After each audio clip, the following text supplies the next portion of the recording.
Bonjour à tous et bienvenue sur ma chaîne, la Fée Indigo. On se retrouve aujourd'hui pour une nouvelle vidéo où on va parler de la décorporation astrale. Alors j'ai mis quelques jours à vous faire cette vidéo parce que j'aime bien faire mes vidéos en extérieur et comme on a eu un temps pourrave, c'est le moins qu'on puisse dire, je profite de cette accalmie entre les gouttes pour la réaliser vite fait. En plus je me suis trouvé un super coin, je suis en haut d'un rocher. J'ai dû escalader pour arriver jusque là. Alors là, tout va bien, mais quand je devrais redescendre avec le matos, ça va être autre chose, j'imagine. Bref, la décorporation astrale. Alors, il faut savoir que la décorporation astrale, déjà, c'est quoi?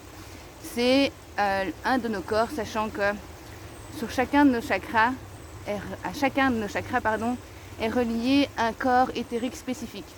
Donc il va y avoir l'astral, mais il va également y avoir le corps causal, le corps atmique, le corps atomique, etc., etc., etc. Donc il y en a une flopée de corps éthériques qui sont reliés à notre corps physique. Et en fait, la décorporation astrale, c'est le corps astral qui est relié au corps humain par le nombril, donc, qui va en fait se balader dans les royaumes subtils pendant la nuit. Alors, tout le monde peut faire de la décorporation astrale voulue.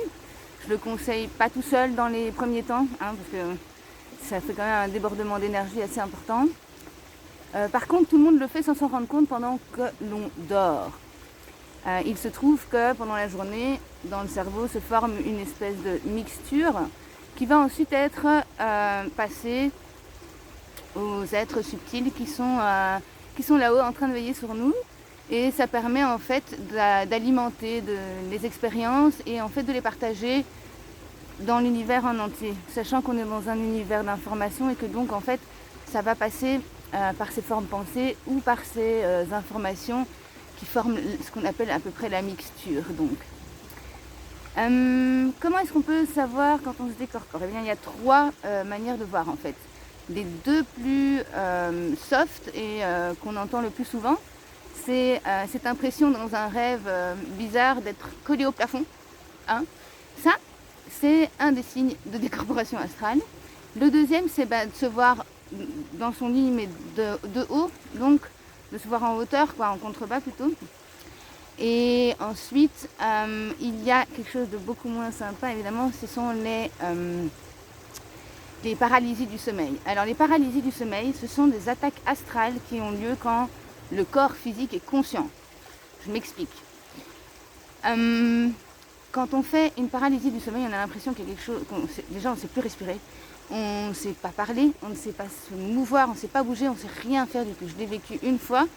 C'est pas gai du tout à vivre. Et évidemment que ça se passe quand on est fatigué parce que c'est les moments où nos défenses donc, sont plus basses et donc les attaques astrales sont plus fréquentes. On est un peu comme la lumière attire les moustiques, comme on dit, d'accord? Ce qui veut dire que dès qu'on brille un petit peu plus ou qu'on est un peu plus lumineux, ben, souvent on va se faire attaquer. Et on va se faire attaquer souvent quand on est fort fatigué, évidemment. Alors, là où je voulais en venir, au niveau des paralysies du sommeil, le fait, c'est parce qu'il y a des oiseaux qui passent, je suis de nouveau distraite. Donc l'idée c'est que le corps astral, il est mortel. C'est-à-dire que si on l'attaque, s'il y a une attaque astrale qui se produit dans les royaumes subtils avec le corps physique en attente dans la matérialité 3D, eh bien on se rend bien compte que si on tue le corps astral, le corps physique meurt aussi. C'est bien la preuve, puisque dans les paralysies du sommeil, le corps astral n'étant pas dans le corps, on ne peut plus bouger, ni crier, ni quoi que ce soit. D'accord? Donc l'un ne peut pas vivre sans l'autre en fait. C'est vraiment extrêmement nécessaire.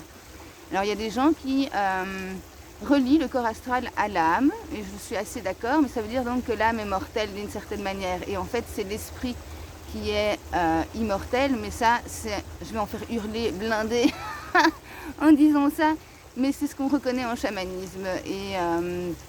Et je ferai peut-être à l'occasion une autre vidéo sur ce truc-là en particulier. Alors, les attaques astrales, elles peuvent avoir lieu même en journée, mais souvent, c'est entre minuit et 3 heures du matin. Pourquoi? Si on peut parler aux entités à peu près à n'importe quel moment de la journée, il y a quand même des portails où le voile va être moins opaque.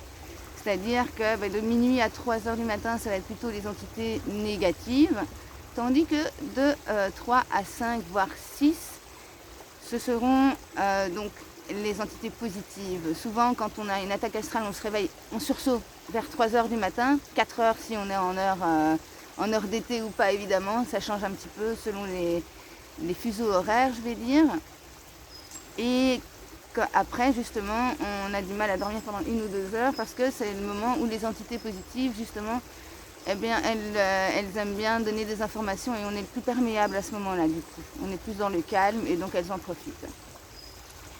Quand on se fait attaquer astralement, comment se protéger? Il y a plusieurs manières, évidemment. Vous pouvez invoquer l'archange Michael. C'est un super archange et il a cette capacité de se dédoubler un peu à l'infini. Donc s'il y a quelqu'un qui a besoin de vie d'un côté de la Terre et une autre de l'autre côté, il pourra répondre aux deux en même temps. Cela dit, quand on se fait attaquer astralement, on n'a pas toujours la présence d'esprit en fait de commencer à faire sa prière, une longue prière, il faut réfléchir et autres. En général, on est dans le stress et en état de choc. Alors du coup, ce que je conseille souvent, c'est de répéter très vite et fort, c'est je suis la lumière, je suis la lumière, je suis la lumière. En général, ça marche directement. L'attaque s'arrête et on se réveille et alors le corps astral revient dans le corps physique. Est-ce que je vous ai tout dit à ce niveau-là? Je ne sais pas trop. En tout cas, j'espère... Ah si, je voulais dire aussi, ça me faisait penser, d'ailleurs cette histoire de corps astral, ça me faisait penser à l'ombre de Peter Pan. Cette ombre qui ne voulait pas... qui ne veut jamais rester accroché à son corps, et quand on sait qu'il vit dans le pays imaginaire, ça a peut-être du sens, je vous laisse y réfléchir en tout cas. On verra ce que vous en pensez. N'hésitez pas à me laisser des commentaires sous la vidéo. Je vous remercie pour vos abonnements, je vous remercie pour vos pouces bleus, je vous remercie de votre confiance et de votre fidélité.